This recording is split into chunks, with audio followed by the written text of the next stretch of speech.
Merci d'être avec nous et bienvenue pour cette nouvelle rencontre sur ABC Talk TV. Merci de commenter, partager. Vous connaissez le principe avec les petits pouces. On en a besoin pour connaître votre avis sur les émissions que l'on vous propose, faire évoluer bien entendu toutes ces productions et toutes ces émissions à venir. Je vous dis une première phrase qui me semble une évidence et qui sera sans doute une évidence pour vous aussi. Il n'y a pas de hasard. L'émission que nous enregistrons à l'instant T ne devait pas du tout se dérouler de cette manière-là, pour tout vous dire. Je vais vous présenter les protagonistes de cette émission et puis je vous expliquerai le pourquoi du comment de cette entrée en matière qui consiste à dire non, il n'y a pas de hasard. Il y a Ornella Dampron qui est là. Bonjour, Bonjour. Ornella, chère consoeur, puisqu'elle fait de la radio aujourd'hui, mais vous allez voir que son histoire est assez étonnante. On est toujours artiste dans l'âme. Toujours. Vous êtes toujours une danseuse du Crazy Horse. Je suis toujours une artiste. Une artiste. Voilà. Bon. Oui. Voilà. Vous faites toujours le grand écart? Non mais sérieusement. Bien sûr. C'est vrai, formidable. Bien sûr. Bah oui. Non, parce que j'ai vu des photos Ouais. sur Vire FM où, Ouais. où vous Où faites j'ai le fait grand, un grand écart, Je me suis dans dit, le studio. je me suis dit ça date d'il y a 10 ans ou c'est encore d'actualité? Non, Non, non, parce qu'on continue à faire travailler son corps. On Bon. on a travaillé pendant tant Bah, d'années bien avec, sûr, forcément. Bien sûr. Le Crazy Horse à Paris, évidemment, qui est d'abord un lieu extraordinaire, emblématique de la capitale, bien sûr, et puis toutes ces danseuses qui sont évidemment très emblématiques de ce qu'est le charme, l'élégance et la beauté. Eh ben merci. Waouh. Je vais le prendre comme un Oh, voilà. compliment. Voilà. Tant qu'à faire. Et puis alors en face, il y a Pierre Grasser. Alors Pierre Grasser, et je vais vous expliquer, on a enregistré une émission. Bonjour Pierre. Bonjour Marc. Merci infiniment d'être là et merci d'avoir accepté de continuer parce que juste avant cette émission-là, on a déjà enregistré une première émission sur la thématique de l'index. Vous savez, tous ces coachs, thérapeutes, accompagnants de vie, ceux et celles qui viennent en aide à ceux qui en ont besoin. Et Pierre en fait partie puisqu'il est coach aujourd'hui, coach en santé et en bien-être. Et alors, on était sur une thématique de la sclérose en plaques. Et bon an, mal an, il y a eu des changements de programmation. Ornella devait arriver et puis juste avant, on fait Pierre et il s'avère que c'est la même thématique. Et on s'est dit, mais réunissons-nous tous les trois C'est ça. pour parler justement de cet angle-là. Incroyable. Incroyable, voilà. Profitons-en. Et on va voir exactement le pourquoi du comment de cet événement, en tout cas de cette émission, parce qu'il y a un événement à venir qui est ici, qui s'appelle C'est parti, avec cette initiale SEP, et on va voir évidemment de quoi il s'agit, mais c'est un rendez-vous annuel, Ornella? Pas du tout. Non, c'est la un première. rendez-vous. Non, ça fait 10 ans que j'ai lancé tout ça. Mais puis, il y a eu le Covid. Entre-temps, il s'est passé des choses. Et puis, les artistes sont bénévoles. Donc, on ne peut pas toujours tout demander à tout le monde. Mais c'est un rendez-vous qui revient à Paris, en tout cas. Alors, le 29 mai prochain, c'est à 20 h dans une très belle salle qui s'appelle l'Alhambra, bien sûr. Il y a une succession d'artistes qui vont faire des sortes de one woman, de one man show, des prestations scéniques en tout genre. Toutes prestations scéniques, un petit Voilà. peu. On a de la roue de cire, on a du hula hoop, on a les danseuses du Crazy Horse, on a de l'humour, on a du chant. Bref, tout le monde peut y trouver quelque chose qui lui plaît à l'intérieur, ça c'est sûr. Voilà, et on mettra en dessous de cette vidéo le lien pour que vous puissiez réserver dès maintenant. C'est le 29 mai à l'Alhambra. Et pourquoi cette thématique? Parce que vous avez décidé, Ornella, de récolter de l'argent pour venir en aide à une belle cause, pour soutenir ceux et celles qui travaillent contre la sclérose en plaques. Voilà. Parce que vous êtes directement concerné. Oui, j'ai un papa qui est malade de la sclérose en plaques depuis 35 ans. Donc le but de cette soirée, de base, quand on a créé ça avec mon frère, c'était dans un premier temps de donner le sourire à mon papa, puisque pour lui, en tout cas, le fait d'avoir une soirée qui arrive comme ça, c'était plusieurs semaines à l'avance de réflexion et de sourire. Et puis, voilà. Voilà. J'aurais dû vous demander avant. Vous me permettez? On peut en mettre quelques-unes? Oui, il n'y a pas de souci. Vous me dites, pardon. Et puis, quelques semaines après, être heureux. Donc, du coup, c'était 1 mois et demi de gagné sur la maladie pour nous dans un premier temps. Donc, on s'est dit, si ça marche sur mon père, ça peut marcher sur les autres. Et donc, c'est parti comme ça. Ouais, voilà. C'est parti comme ça, exactement. Alors, on va voir évidemment l'histoire de votre papa, c'est intéressant. On va voir aussi les avancées sur cette maladie. Évidemment, vous êtes directement concerné parce qu'on l'a vu avec votre papa, c'est le cas. Comment va-t-il aujourd'hui? Voilà, c'est pas la folie, loin de là, très loin de là. Mais on fait tout en tout cas, ce qu'on peut avec mon frère. Il est à la maison. Et il vit sa vie tranquillement. Bon. Voilà. On remettra les dates régulièrement. On va parler de cette belle soirée du 29 mai à l'Alhambra. Mais je voudrais quand même qu'on écoute aussi le témoignage de Pierre. Pierre Grasser, lui, il a eu, à un instant T de sa vie, un choc émotionnel Tout à fait. qui a déclenché ces poussées qui ont permis ensuite à certains scientifiques de vous déclarer sclérose en plaques. Tout à fait. Donc là, j'ai eu 2 poussées inflammatoires, l'une au niveau du nerf optique et l'autre une poussée sensitive sur le côté gauche. Moi, de mon côté, j'ai très vite identifié en fait une émotion en fait de colère que j'ai retournée contre moi, qui, pour moi, effectivement, a été le début d'un chemin pour me dire qu'est-ce que j'ai créé en moi en fait, qui fait que mon système immunitaire se retourne contre moi. Et c'est à partir de ce moment-là que vous avez identifié cette colère de 2014, non? C'était en 2004, effectivement, 2004. que ça s'est déclenché, la première poussée, et la deuxième en 2007. Mm. Et à partir de ce stade-là, effectivement, j'avais bien sûr un suivi médical qui est très important, et pour lequel, effectivement, on m'a fait une proposition, un traitement médical qui vise à ralentir la fréquence et la sévérité des poussées, et un accompagnement psychoémotionnel. Moi, je ne me voyais pas m'injecter un produit, ça a été un choix personnel. J'ai fait une démarche de faire une psychothérapie pendant 2-3 ans. Avec cette psychothérapie, je suis un jour arrivé en séance avec les symptômes d'une nouvelle poussée. Je suis sorti du cabinet, je n'avais plus rien. La psychothérapeute m'a fait prendre conscience du conflit qui se passait en moi, des émotions, a fait un travail corporel et émotionnel avec moi. Et c'était comme si on avait appuyé sur un interrupteur on-off. Et dès lors, je me suis dit, ok, j'ai capacité en moi de générer ça dans mon corps, c'est-à-dire que je suis capable d'en sortir. Alors, je rappelle évidemment que cette thématique de la sclérose en plaques, il ne s'agit pas de se substituer à un avis médical. Tout ce que l'on va dire aujourd'hui, ce sont en tout cas dans votre cas, Pierre, c'est votre choix, c'est une spécificité qui vous appartient. Ça n'est pas une généralité. On n'est pas là, on ne parle pas de miracle ou de choses comme ça. Non, y a pas mais du tout mais vous parlez de guérison. Je parle je parle de guérison, oui, parce qu'effectivement, aujourd'hui, qu'est-ce qui se passe? Je n'ai plus de symptômes depuis maintenant 2007. Du coup, là, de mon côté, effectivement, je me sens guéri. La médecine dit que c'est incurable. Effectivement, c'est en raison effectivement, des traitements qui n'arrivent pas à guérir cette maladie. Moi, je pense au fond de moi que chacun a un chemin en fait, à mener par rapport à cette maladie, et même d'ailleurs à toute maladie, pour essayer de comprendre quel sens elle a à nous apporter. Qu'est-ce qu'elle veut nous dire? La maladie, c'est souvent, on a tendance à combattre cette maladie, parce qu'effectivement, c'est un adversaire, on le considère comme un adversaire, comme un étranger, comme quelqu'un qui nous veut du mal. Et à un moment, en fait, il y a ce basculement que j'ai pu effectuer, de me dire, non, en fait, c'est un ami, c'est un allié. C'est presque, en fait, cet enfant, en fait, qui vous tient par la main et qui veut vous montrer ce chemin qui est important pour vous à apprendre, mais qui n'a pas encore les mots, en fait. Il ne sait pas parler, cet enfant. Mais il veut vous emmener vers ce chemin pour vous dire, là, attention, là, ce que tu fais aujourd'hui dans ta vie, ce que tu fais vivre avec ton corps, c'est pas OK. Est-ce que ça s'entend, ça, Ornella? Oui, bien sûr.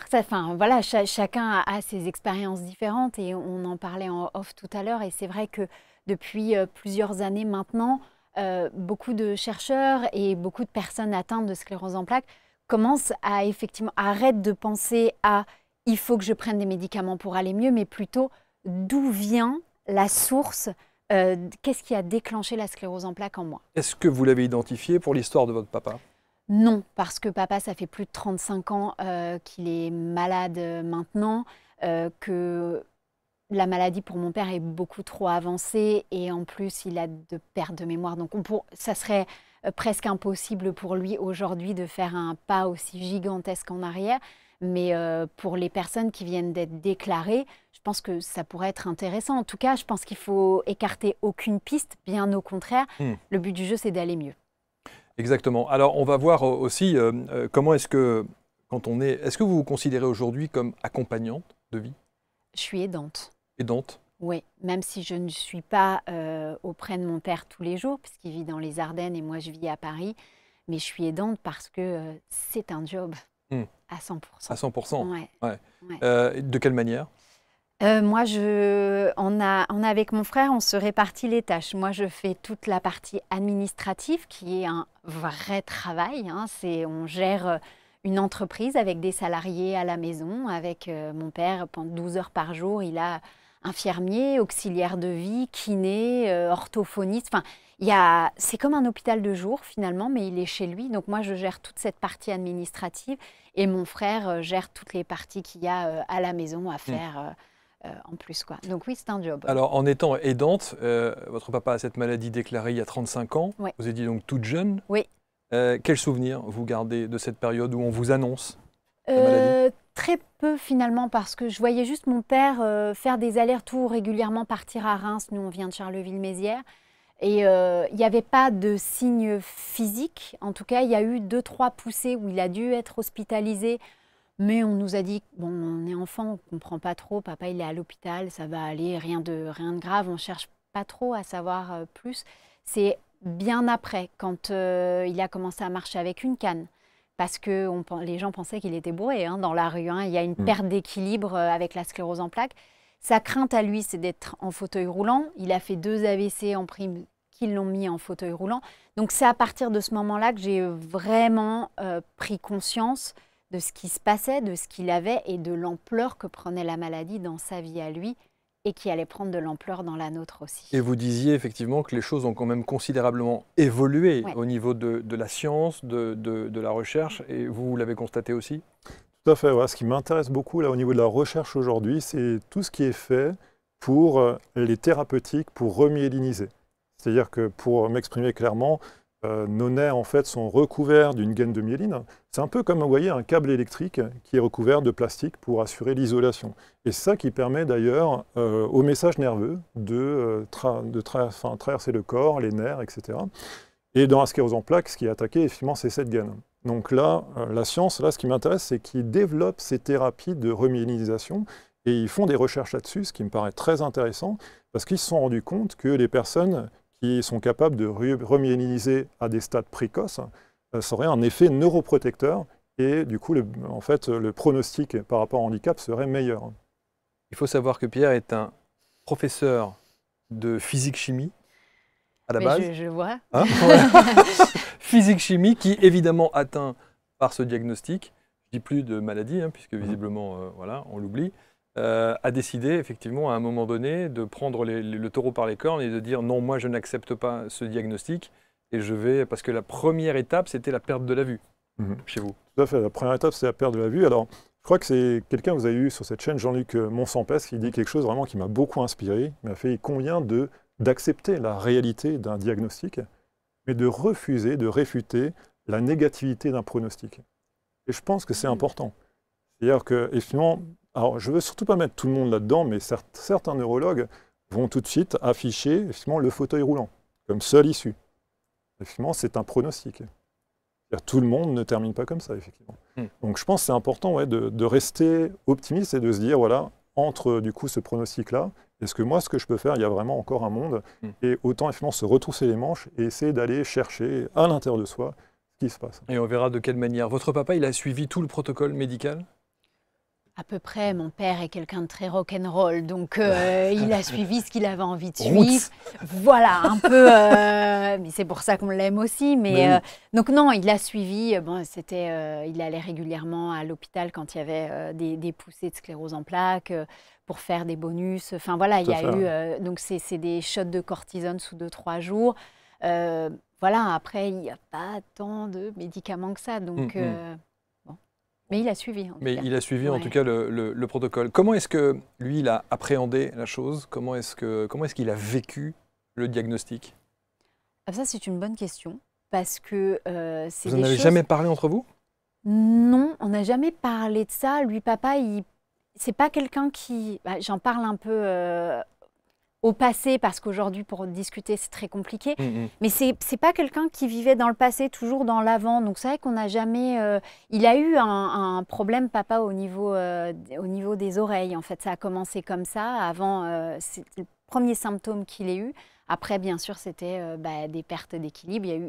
C'est dégradé vraiment au fur et à mesure. Mais il y a eu une grosse errance médicale aussi pendant quelques années, ce qui est encore le cas aujourd'hui. Certaines personnes atteintes de CEP, c'est à peu près entre 3 et 7 ans d'errance médicale, ce qui est énorme aujourd'hui, parce que les médecins généralistes ne sont pas forcément formés pour détecter les scléroses en plaques. Et papa, c'est vrai qu'on n'a jamais vraiment discuté de comment il a vécu. Je pense que c'était tellement un battant que j'ai dit, ça va aller, quoi. Il y a un facteur génétique? Alors, effectivement, là, on dit que la sclérose en plaques est multifactorielle, c'est vrai, mais après, effectivement, quand on se rend compte que chez les jumeaux, en fait, quand l'un des jumeaux est atteint, il y a 33% de chances que l'autre le soit aussi. Donc, ça veut dire que ce n'est pas la seule raison. Donc, j'ai lu beaucoup de choses qui m'indiquent que voilà, ce n'est pas forcément une cause purement génétique. Alors, on va voir dans un instant ce qu'a mis en place Pierre, mais on va revenir sur cet événement parce que c'est la fête. Ah oui. C'est surtout la fête, Ah oui. la fête pour récolter des fonds, bien entendu. C'est une journée mondiale, la journée mondiale de la sclérose en plaques, c'est Ouais. chaque année, Oui. à la même date. Oui, c'est le dernier mercredi du mois de mai, généralement. Bon, comment vous Ouais. est venue l'idée de rassembler tout ce beau monde? Parce que je suis un peu folle, pour commencer, que j'ai mon conjoint qui est aussi fou que moi, Ouais. donc du coup...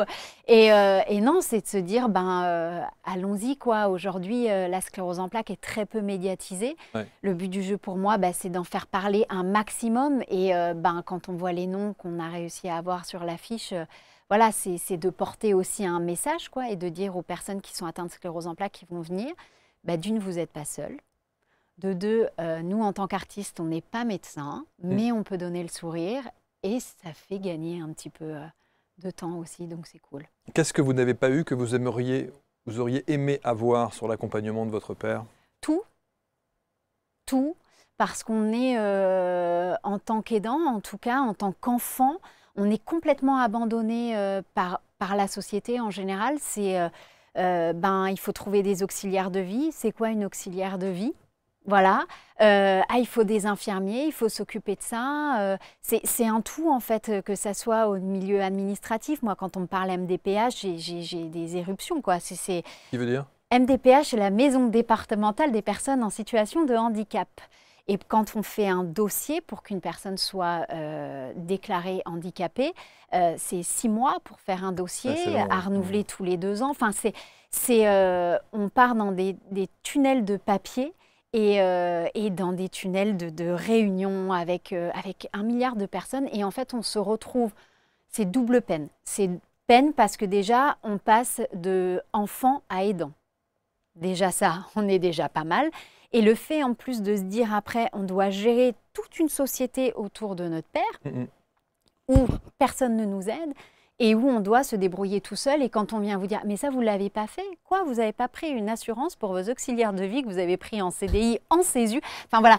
Et donc, du coup, c'est des choses où on apprend au fur et à mesure. Et oui, moi, j'aurais aimé qu'on me dise, voilà, alors, ça ne va pas être fun, ça va être de pire en pire, il va se passer plein de choses, mais ça va le faire. Voilà, mais c'est juste tout ça en fait, c'est qu'on est complètement lâché dans la nature et on doit se débrouiller. Ça, c'est compliqué. Ouais, c'est ce que vous avez... Alors Pierre, vous n'avez pas eu ce problème parce que visiblement vous êtes bien aujourd'hui. Je répète qu'on va voir de quelle manière vous avez essayé de faire les choses, mais vous vous êtes senti aussi complètement démuni, laissé presque à l'abandon, sans information, sans rien. C'était pas il y a 35 ans pour le coup. Oui, tout à fait. Donc là, c'est clair qu'il y a 35 ans, hein, c'est clair qu'on en était à ce stade-là, et puis ça a évolué petit à petit.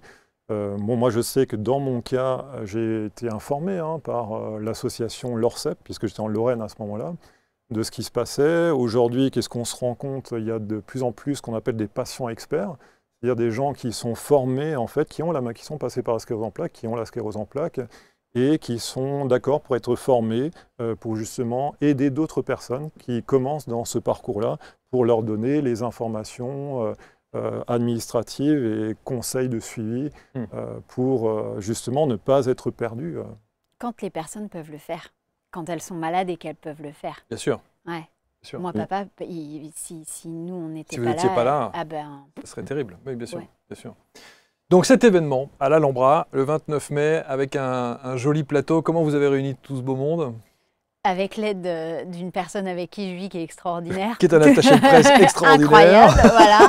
Avec mon amoureux. Ouais. Oui, c'est pour certains des amis, pour d'autres des personnes que je parle de Ziz, par exemple, qui est là depuis la toute première soirée et qui nous suit depuis le début. Et puis après, c'est des gens qui sont touchés par cette cause ou juste le discours d'un enfant qui arrive et qui dit voilà, mon père est malade, j'ai envie de donner le sourire, comment on fait? Et puis généralement ça prend quoi. Est-ce que vous allez accueillir papa sur scène ou pas? Comme vous l'avez fait les précédentes fois. On aimerait, mais le problème, c'est que ouais, ça c'est au Grand Rex.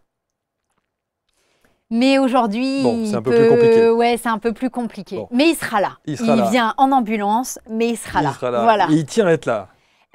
Surtout, moi, j'y tiens, en fait. Oui, bien sûr. Parce que c'est important qu'il soit là. Et on rappelle évidemment que tous les fonds récoltés, en tout cas tous les bénéfices de cette soirée, iront à l'Association française des sclérosés en plaques. Un mot sur cette association. Je les aime d'amour. Voilà, ça c'est important. C'est des personnes qui justement, la présidente Jocelyne Nouvet-Gir, qui est une amie maintenant, qui est atteinte aussi de sclérose en plaques et son fils qui aide beaucoup, ils font des choses pour les personnes atteintes de sclérose en plaques. Exemple, l'année dernière, on y retourne encore cette année, on fait Saint-Jacques-de-Compostelle avec des personnes qui sont en fauteuil roulant. Et on les porte. Et voilà. Donc, c'est aider aussi toutes ces personnes, leur donner un vrai message d'espoir. Et ce que fait Jocelyne est juste incroyable.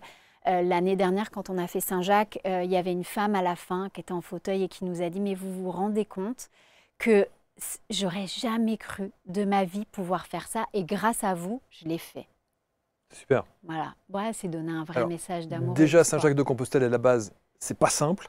C'est pas simple. Mais le faire, ça rajoute un petit truc en fauteuil plus, roulant, c'est quand même rock'n'roll. Ouais, c'est rock. Ouais. C'est rock, mais c'est une expérience humaine qui est incroyable. Parce que justement, on vit en communauté pendant 6 jours à peu près, avec plein de caractères différents, plein de pathologies différentes, des personnes qui sont atteintes de CEP, mais qui marchent. Et puis aussi, il faut être là un moment parce que perte d'équilibre ou autre. Et puis d'autres qui ne peuvent pas marcher, mais ce n'est pas grave. Parce que même si on marche pas beaucoup dans la journée, mais on le fait. Ouais. Et ça, c'est important. Ce qui est important aussi, c'est de se dire, on est là, est-ce qu'il y a un suivi lorsque vous décidez effectivement de reverser des fonds à cette association? Ça, c'est aussi important. Les gens ont besoin de savoir. C'est hyper important. Parce que c'est une association justement qui est très transparente. Tout l'argent, ils disent voilà, ça va là, ça va là, ça va là, tout ce qu'on va reverser en tout cas, il y a une vraie... Vous savez à quoi ça sert en tout cas? Ah oui, enfin là on verra ce qu'on va récolter et Jocelyne nous dira après, bah voilà, on a utilisé pour ça, ça et ça. Ça pour moi c'est primordial parce que voilà, on travaille main dans la main avec des équipes qui ont envie justement qu'on fasse avancer les choses. Est-ce que lorsqu'il y a un événement comme ça et qu'on récolte de l'argent, cet argent va aussi beaucoup à la recherche, j'imagine? Pour l'AFCEP, non. L'AFCEP, c'est vraiment des personnes qui s'occupent des malades de la sclérose en plaques. Voilà. Combien de fois ils aident justement les personnes qui sont seules, qui n'ont malheureusement pas de famille, pour tout ce qui est dossier MDPH, des personnes qui ne peuvent pas payer leurs factures parce que les aides aux personnes handicapées n'arrivent pas parce que les dossiers sont bloqués. Ouais. Donc du coup, voilà, eux, ils aident toutes ces personnes-là pour pas qu'elles soient mises dehors ou leur trouver des appartements aussi qui soient adaptés. Enfin, il y a tellement de choses en fait qu'on oublie, mais les personnes en situation de handicap ne touchent pas des pensions incroyables. Et eux, ils vont les aider aussi. Ils vont les aider, ça c'est important. 29 mai, 20h à l'Alhambra, vous notez cette date et le lien qui est en dessous de cette vidéo, vous avez la possibilité de réserver directement. Alors Pierre, revenons à votre histoire. Oui. Vous êtes diagnostiqué sclérose en plaques et vous refusez catégoriquement les traitements. Encore une fois, ça c'est votre choix, c'est un choix purement personnel, on ne substitue pas à un avis médical, mais vous avez décidé en l'occurrence de le faire. Et à l'issue de cela, vous allez entamer votre petit chemin de croix. Exactement. Donc ça a été un chemin qui a commencé déjà par les émotions, donc les conflits que je vivais, avec un accompagnement psychothérapeutique. Puis le sport aussi. Le sport m'a beaucoup aidé, justement parce que, bien entendu, ma peur était de perdre l'usage de mes jambes. Donc j'ai broyé du noir pendant 6 mois par rapport à ça. Et à un moment, j'ai décidé de reprendre mon pouvoir. C'est-à-dire, ok, plutôt que d'attendre que ça se passe, profitons simplement. Mes jambes, elles sont là pour l'instant. Pourquoi j'en profiterais pas? Pourquoi je penserais chaque matin, en me levant, que elles vont peut-être, je vais peut-être les perdre? Donc j'ai commencé la course à pied. Ça a été une aventure fantastique. J'ai fait de la compétition. Rendez-vous compte, moi j'étais gamin, je terminais dernier des crosses. J'ai un souffle au cœur. J'étais pas sans endurance. Et en 2012, je gagne ma première médaille sur un 5 km. C'est incroyable. Je deviens ensuite guide à course à pied pour une athlète déficiente Ça, visuelle. c'est incroyable. J'adore. C'est incroyable. Et ça, c'est une histoire qui m'a donné une leçon de vie incroyable. Ça m'a donné accès en fait à la Fédération française handisport, où j'ai découvert tout un tas de jeunes hémiplégiques, paraplégiques, sourds, aveugles. Et là, je me suis rendu compte mais qu'ils avaient une joie de vivre. Ils arrivaient à s'adapter à ces situations avec leur handicap et que c'était OK. C'est OK. Et j'ai compris que le handicap, c'est une force. Ça m'a fait comprendre ça m'a fait changer la perception même de la maladie. Et par là même, ma peur est partie. Et ça, c'est important. C'est peut-être même la première chose sur laquelle travailler, peut-être c'est la peur qu'engendre cette maladie. Juste un mot sur la personne que vous avez accompagnée. C'était une personne aveugle qui faisait de la course à pied. Oui, qui faisait de la course à pied. Oui. Et donc vous courez à côté de cette personne pour la guider en fait sur ses performances, sur la piste, sur le... Exactement, on a fait des compétitions, des 100 mètres, 200 mètres, des cross-country. Et donc on a juste un petit lien qui maintient nos deux mains. Et donc on court synchro. Alors bon, effectivement, au niveau des tailles, c'était pas forcément évident, mais voilà, j'arrivais à adapter ma fouille. On faisait deux, j'en faisais une. 2,02 m. Au Crazy Horse, il y a une taille Ah oui, la scène n'est pas très grande, c'est entre 1,66 m et ben voilà, et 1,72 m, si je dis pas de bêtises. Qu'est-ce qui vous reste de cette belle période? Tous les souvenirs, les amitiés, tout, bien sûr. Quand je dis que c'est le rayonnement de la France à l'international, c'est ça le Crazy. Ah oui, le Crazy, c'est une maison emblématique, c'est une des plus belles maisons. Voilà, je suis très très fière d'être là-bas pendant autant de temps. Et puis il y a un petit côté aussi, puisque vous êtes sur le corps, sur l'aspect sportif, sur la discipline, c'est vrai que face à la maladie de votre papa ou cette thématique de la sclérose en plaques, on se dit que on peut comprendre que vous ayez aussi cette motivation de se dire moi j'ai la chance d'être comme ça, de pouvoir faire ça. Mais la chance, je l'ai tous les matins. Et oui, c'est ce que... La chance, je l'ai tous les jours parce que, et je pense qu'aujourd'hui, c'est dommage que tout le monde ne s'en rende pas compte, mais on se lève seul, on prépare un café seul, on prend une douche. Moi, tout ça, je le fais en 40 minutes top chrono. Bon, allez, 1 heure parce que je me maquille, mais moi, mon père, c'est des choses qu'il ne peut plus faire. Ouais. Donc, je sais la chance que j'ai chaque jour d'être en bonne santé. Grâce à mon père, voilà, mais grâce à mon père, je sais que j'ai énormément de chance. Comment est-ce que vous honorez cette chance? En croquant la vie à 6000 %. C'est vrai? En travaillant. Parce que ça, j'ai toujours, je me dis, ça c'est pas des discours de façade ou des discours de marketing ou des choses comme ça. Vous faites vraiment ça dans la vie de tous les jours? Ah non, mais je suis... En remerciant et en vous disant, waouh, je suis en vie, je suis en bonne santé et tout va bien. Je suis en vie, je suis en bonne santé. J'ai ma famille, j'ai de la chance d'avoir rencontré l'amour de ma vie. Ouais. Toutes ces choses-là, en fait, font que... Mais je suis reconnaissante tous les jours de ce que j'ai dans la vie, en fait. Voilà. Est-ce que vous avez des petits rituels que vous mettez en place? J'en ai plein de rituels, mon Dieu. Allez, on balance les dossiers un peu. Non, mais c'est juste que moi, je suis quelqu'un de très croyante en plus. Donc voilà, c'est vraiment des choses où je me dis, j'approche la quarantaine et peut-être qu'aujourd'hui, je me rends compte 2 fois plus de la chance que j'ai dans la vie parce qu'il peut nous arriver des petites merdes comme ça tous les jours, quoi. Mais c'est pas grave, du moment qu'on a les gens qu'on aime à ses côtés. Voilà, boire un verre quand je vais chez ma maman avec ma mère, mon beau-père. Voilà, prendre le soir, on mange ensemble en famille. Enfin, je veux dire, c'est des moments de vie qui sont importants.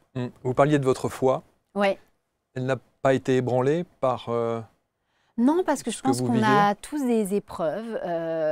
Et voilà, c'est des épreuves de vie et... Bon, c'est tout, c'est que c'est sur mon chemin de vie, ça doit être comme ça. J'y fais face, c'est pas simple tous les jours. Et il y en a qui pourront, bien évidemment, ne pas dire le contraire, mais c'est pas facile tous les jours. Je râle beaucoup, j'extériorise comme ça. Et voilà, et c'est comme ça, mais c'est ma vie, c'est mon chemin de vie. Et chaque chose... n'arrive pas par hasard, justement, on en parlait. Il y a une phrase de Jean Cocteau qui dit « Le hasard, c'est la forme que prend Dieu pour passer incognito ». Clôturé. C'est ça. Voilà, ça c'est réglé. On parlait de la foi, justement, avec Ornella. Est-ce que votre foi a été ébranlée? Enfin, d'abord, est-ce que vous l'avez? Tout à fait. On va dire j'ai vraiment une spiritualité. Je crois qu'il y a quelque chose de plus grand qui nous dépasse. Pour moi, ce qui est aussi important, c'est la nature. D'être connecté vraiment à tout ce qui est autour de moi. être en lien avec la nature, et en même temps, en faisant ça, je sens que ça me permet de me connecter à qui je suis vraiment, en fait, à revenir à mon authenticité. Et pour revenir à votre question, est-ce que ça a ébranlé ma foi? Non, ça n'a pas ébranlé ma foi, mais j'ai ressenti une profonde injustice de me dire qu'à 25 ans, on me faisait le diagnostic d'une maladie grave, potentiellement handicapante. J'en ai voulu, j'ai eu beaucoup de colère en fait qui était présente. Et face aux maladies qu'on a, qu'on est capable de vivre dans notre chair, c'est cette phase-là qui passe par le déni, la colère, l'injustice. Après, on passe par la tristesse. Et souvent, effectivement, on peut rester bloqué à ce stade de la tristesse. Et après, ce prochain pas, c'est l'acceptation qui demande en fait de vivre des choses dans sa vie, de transformer tout ça. Et aujourd'hui, vous êtes coach. Aujourd'hui, je suis en santé. Coach. Santé et bien-être. Tout à fait. C'est-à-dire que vous accompagnez ceux et celles qui sont aussi dans ce cas de figure-là? Tout à fait. J'accompagne effectivement les personnes qui ont des maladies chroniques et spécifiquement des personnes qui ont la sclérose en plaques par un accompagnement holistique, complémentaire au traitement médical, je le répète tout le temps, complémentaire au suivi médical. C'est important pour moi que les personnes restent bien connectées à ce suivi.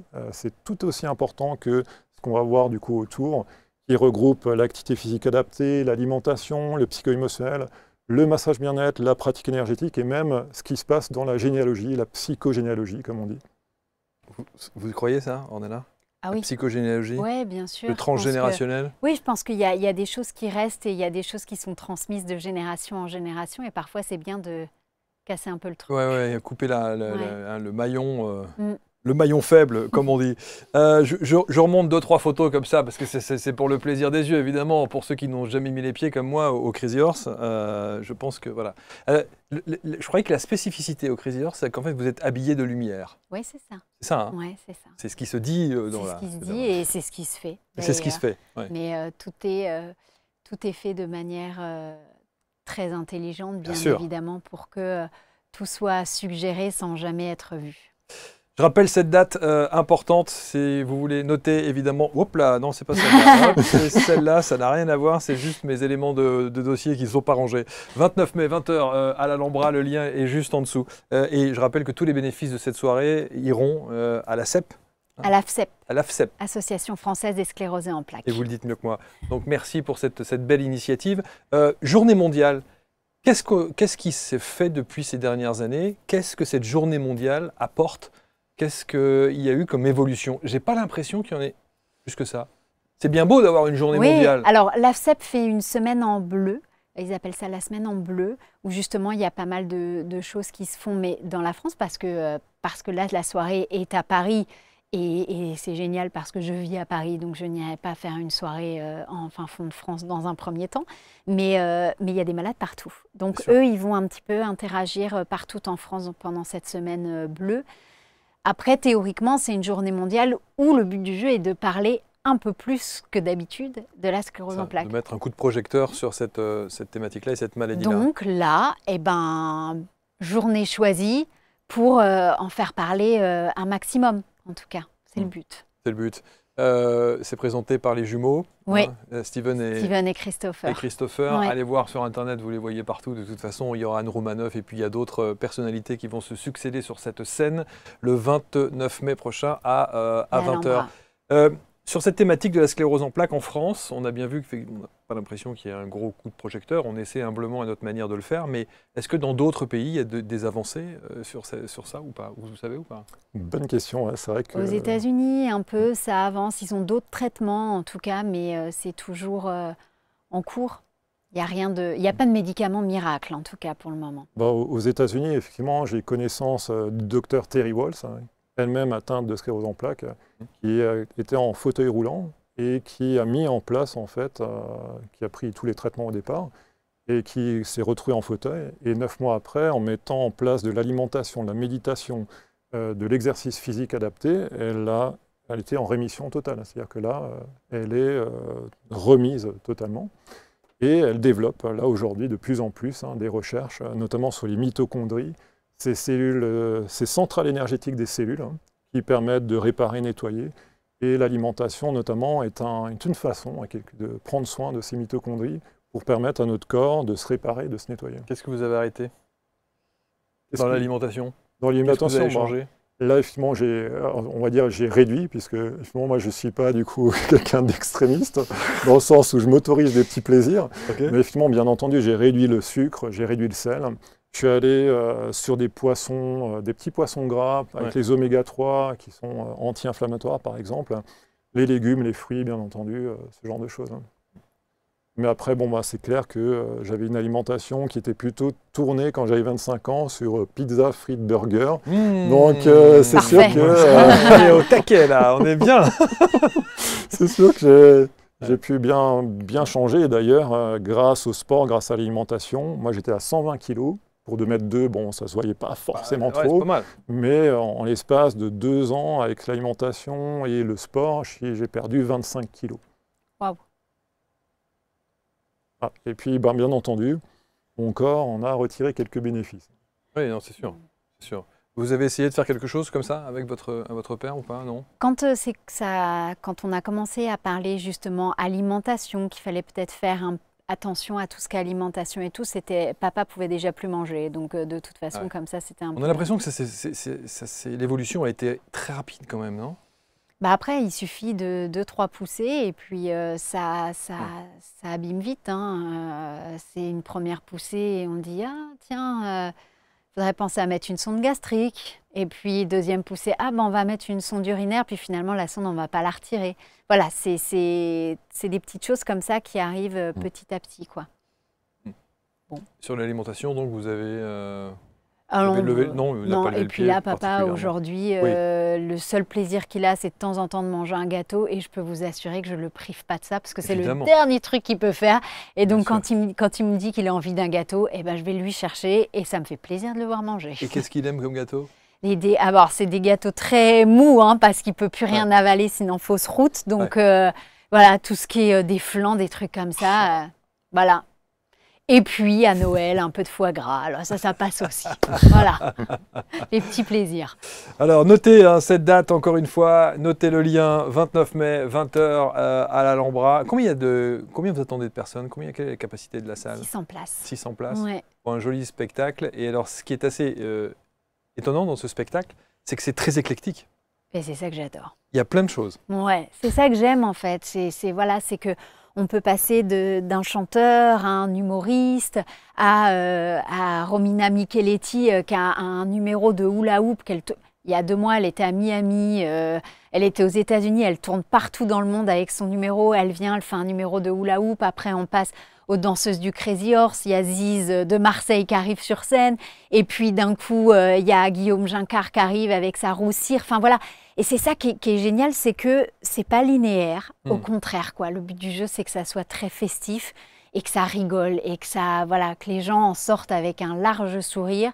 Alors dans ce cas-là, on aura tout gagné. Exactement. Est-ce qu'il y aura de l'information? Un petit peu au début. Parce que le but du jeu, il y a quand même pas mal de personnes malades qui viennent voir le show et le but, c'est pas de dire alors la sclérose en plaques, qu'est-ce que c'est? Bien sûr. Non, enfin c'est des gens ils en entendent parler tout le temps. Voilà. Donc pour les gens qui ne connaissent pas, on va en parler, mais quand je dis brièvement, c'est 3 minutes. Voilà. Et là, on est là pour faire la fête, pour se donner le sourire.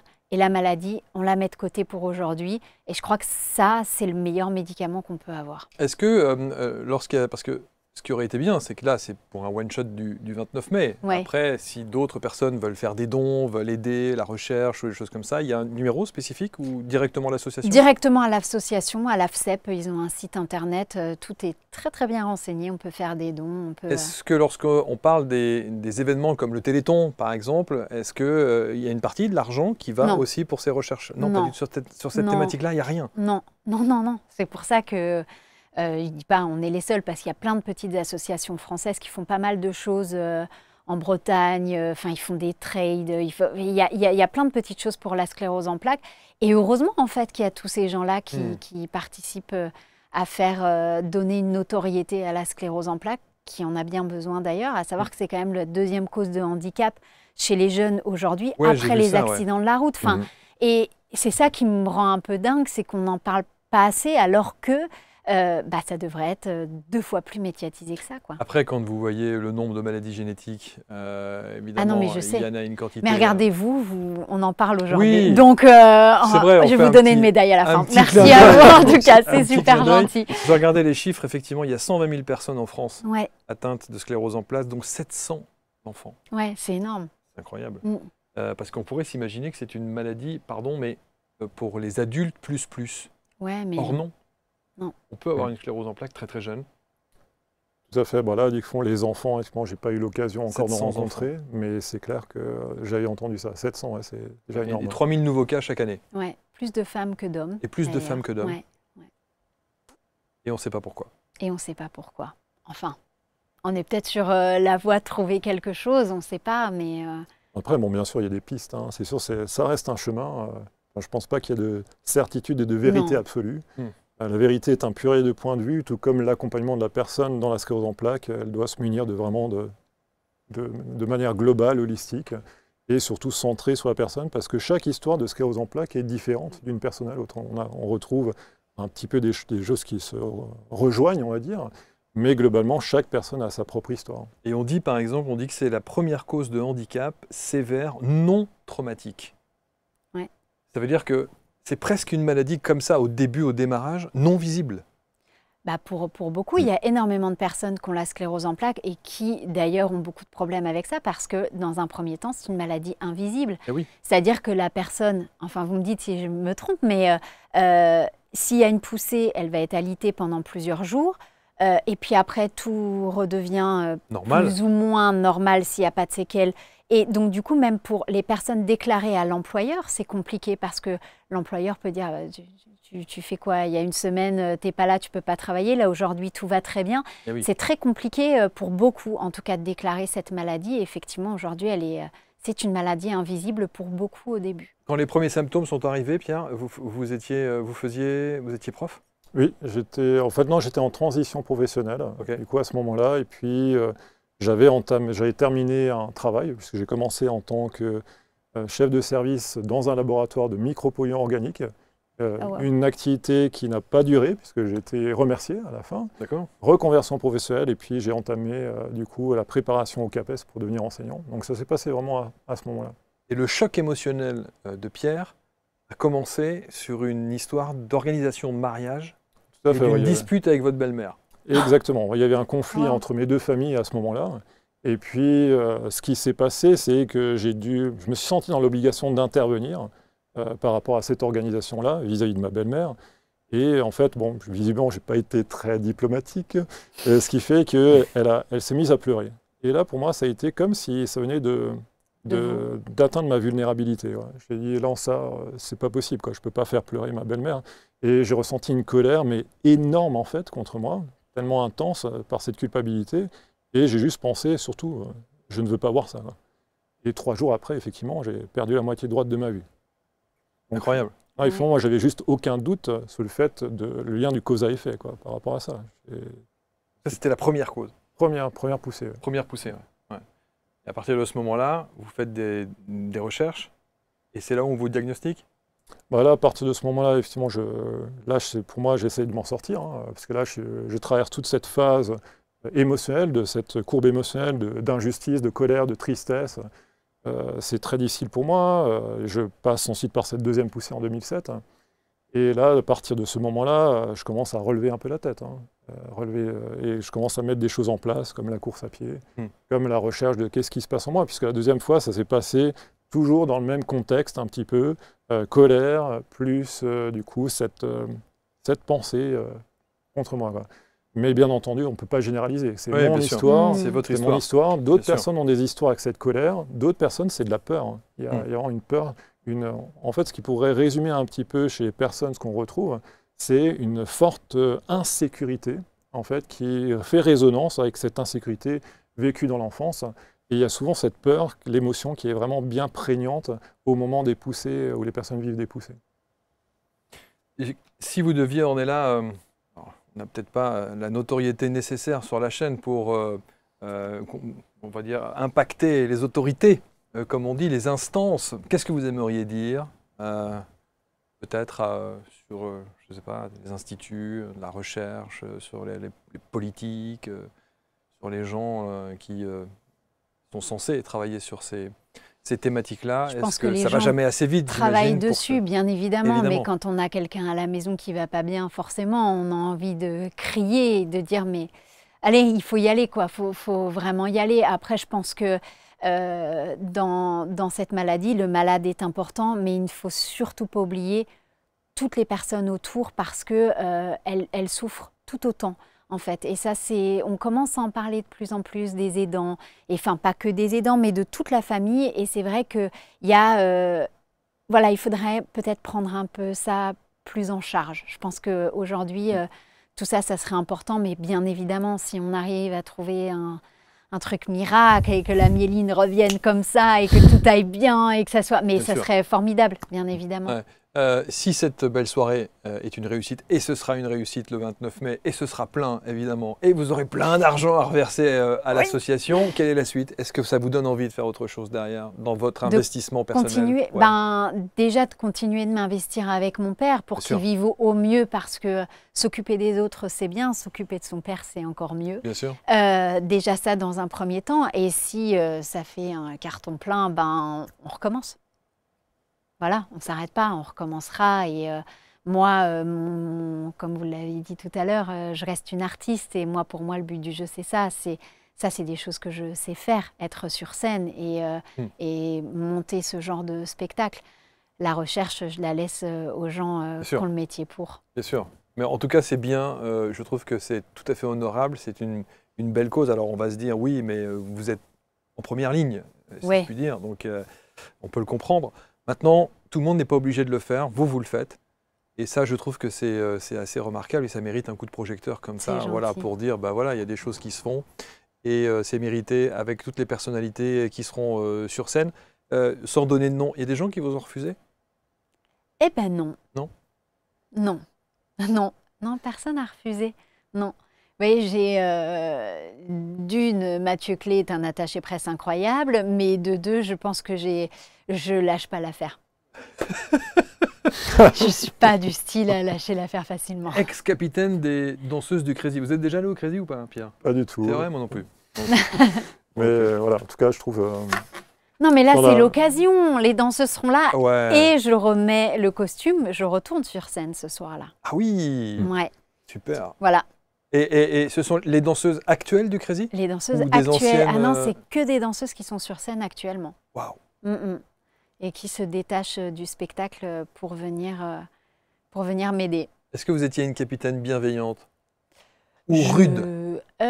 Dure? J'aime la rigueur. À la poigne. Mais je pense qu'il faut savoir mêler rigueur, bienveillance et tendresse. Le but du jeu, c'est d'être à l'écoute de tout le monde, de pouvoir discuter tranquillement, gentiment, mais il faut bien faire son travail. Sinon, ça ne va pas. Voilà, en général, une carrière de danseuse au Crazy, c'est combien de temps? Entre 5 et 7 ans, à peu près. 17 ans. Ouais.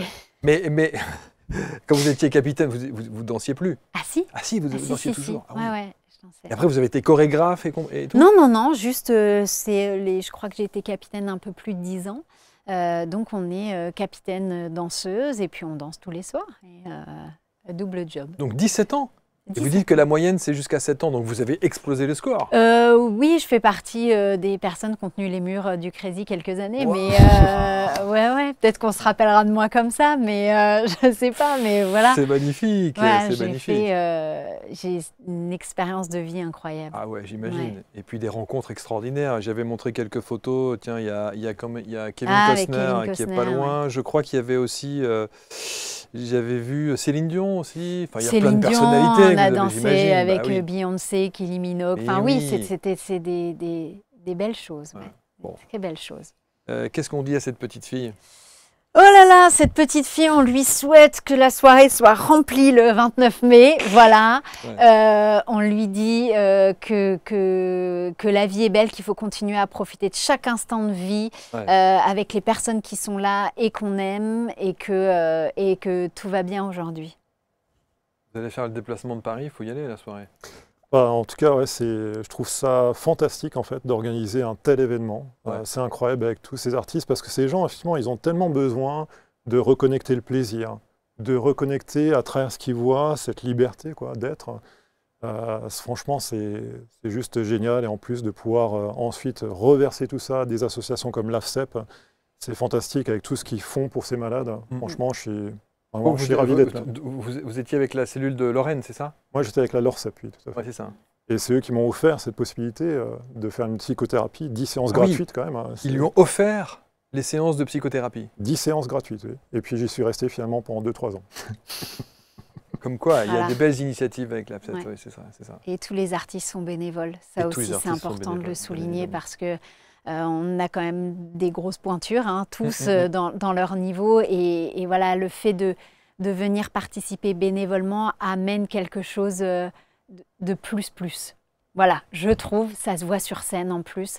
Enfin, c'est que de l'amour et que du bonheur, quoi. Oh, puis Donc, alors, remettre le costume, si tant est qu'il existe, du Crazy, il existe encore. Ah, il existe encore. Il existe encore. Oui. c'est quand même fort. Il existe encore. Le nom est génial.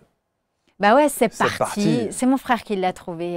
C'est parti. Enfin voilà, mon père est toujours quelqu'un d'avant et puis festif et c'est parti. Bah voilà, c'est la fête. On y va et c'est maintenant quoi. Tous les liens, je le rappelle, sont autour de cette vidéo. Si vous avez envie de participer de près ou de loin, si vous voulez offrir des places peut-être à des gens de votre entourage qui ont envie de passer une bonne soirée, de contribuer à, vous cliquez sur les liens en dessous et évidemment vous serez avec tous ces artistes sur scène et avec les danseuses du Crazy. C'est très fantasmagorique. Hein. Non mais c'est vrai, non mais faut... Non mais c'est surtout que le Crazy ne se déplace jamais Ouais. hors du contexte de chez eux. Ouais. Donc effectivement là. Donc là vous avez une belle, vous avez réussi à Ouais. une belle performance là pour le coup. Ben, j'ai de la chance et j'ai un ancien patron qui était très sensible à cette cause. Ok. Et quand je lui ai demandé, il m'a dit oui. Et toutes les filles, quand je leur ai demandé de venir bénévolement aussi, elles m'ont dit mais bien sûr, il n'y a pas de problème. Donc, Bon esprit, hein. Ouais, c'est un esprit familial. Ben, c'est comme je suis moi en fait. Et on continue dans cette lancée et de dire que voilà, c'est une soirée. Et c'est vraiment ça, c'est que de l'amour quoi. Donc ça se ressent. Magnifique. Voilà. Merci infiniment. Merci Pierre. Merci Marc. Je suis très content. Cette émission est totale improvisée. Elle ne devait pas du tout se dérouler comme ça. Vous ne deviez pas vous Non, rencontrer. mais tant C'est mieux. incroyable. On enregistre avec Pierre avant et puis Ornella qui arrive dans la foulée. Bah, vous n'avez qu'à rester. Faisons l'émission ensemble. Voilà comment ça s'est déroulé. Merci infiniment Pierre. Rentrez bien à Merci. Strasbourg. Merci. Prenez un peu de Kouglof pour nous. Parfait. Et J'y penserai. le pain d'épices avec les petits trucs au sucre tout autour. Avec modération. Ouah, mais ça trempé dans un café ou dans un chocolat à l'époque de la Saint-Nicolas et tout, voilà, quel pur bonheur. Petit péché mignon, ce sera quoi, on est là pour vous? En dessert, qu'est-ce qu'on vous met? Il y en a deux, il y en a. Vous avez le droit, vous avez le droit. Ah oui, bien sûr, j'ai le droit à tout. Mais même quand vous étiez danseuse au Crazy, vous avez le droit. Toujours. Ouais. Ah, une petite tarte aux fraises, c'est Ah, bien ça ça, va, cette petite tarte saison aux en fraises, plus. C'est pas mal. Voilà. Rendez-vous le 29 mai, 20h à l'Ambra, la soirée c'est parti, et puis vous nous tenez au courant. Ouais, merci à Et vous. on aura l'occasion peut-être de vous réaccueillir pour d'autres événements si vous le souhaitez, vous êtes ici chez vous Avec tous les deux. plaisir. Merci infiniment. beaucoup. Merci. Vous partagez, Merci, vous Ornella. commentez, et à très bientôt pour une nouvelle rencontre. Salut.